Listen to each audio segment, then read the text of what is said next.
सांगतो, राष्ट्रीय शैक्षणिक धोरण आलं. ते आल्यानंतर त्याच्यावरती सगळं त्याचं उणीवा आणखीन उणं दुणं काय असेल ते समजून घेण्यासाठी एक समिती नेमली.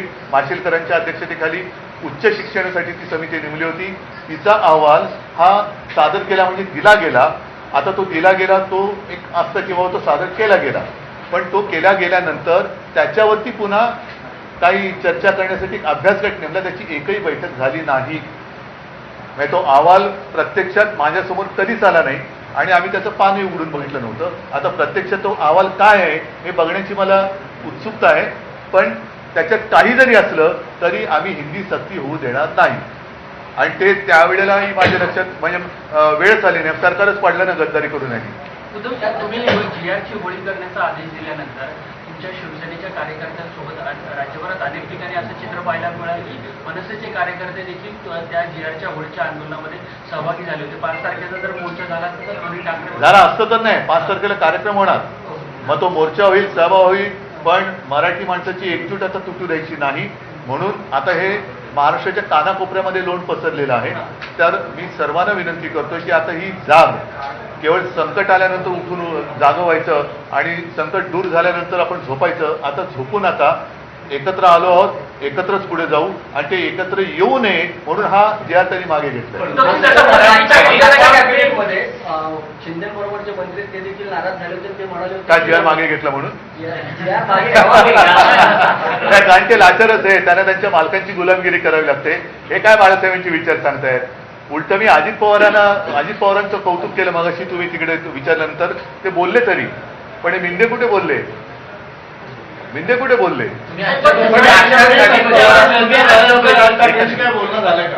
आमचं बोलणं सुरू आहे. अगदी प्रत्यक्ष माझं त्याचं नसलं तरी आमचं सुरू आहे.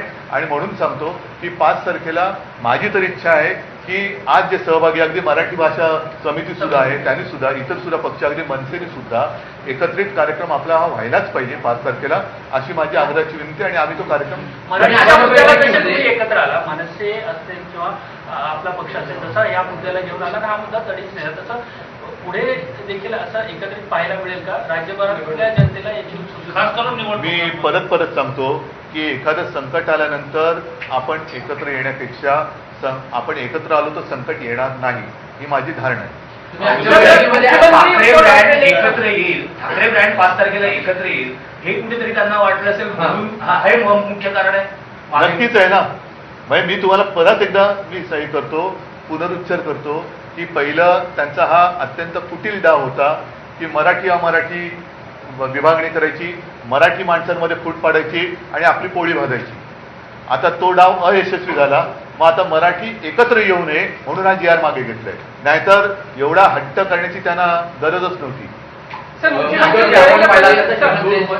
हृदय सम्राट बाळासाहेब ठाकरे जे होते त्यात देखील असा छुपा अजेंडा हिंदीचा लादण्यात येत होता, पण बाळासाहेब ठाकरेंनी नेहमी तो हाणून पाडला. यावेळेस देखील आपण हाणून पाडला. तर तेव्हापासून सुरुवात ही आहे आणि खऱ्या अर्थाने आज यशस्वी आपल्याला मिळालंय. बघा, मी तुम्हाला एक सांगतो की परत एकदा सांगतो, आमचा हिंदी भाषेला म्हणून विरोध नाही, परंतु आपल्या देशामध्ये भाषावर प्रांतरचना झाली.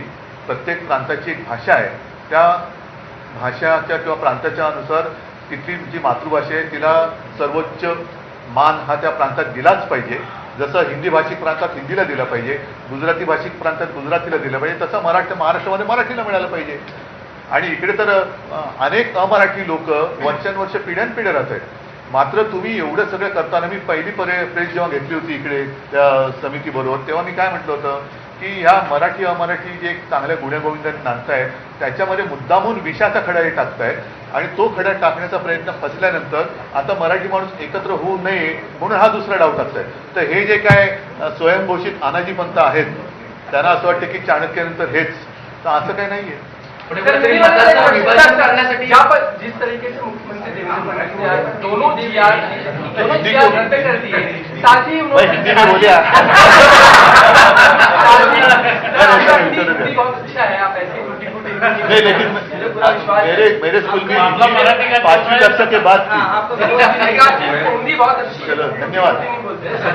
तो ये है कि जब मुख्यमंत्री कह रहे थे तो उन्होंने ये भी कहा कि आप हिंदी भाषा के विरोधी हैं, आपने प्रेस कॉन्फ्रेंस सुनी होगी, तो पहले ये मुझे बताइए कि मुख्यमंत्री मराठी भाषा के विरोधी क्यों है?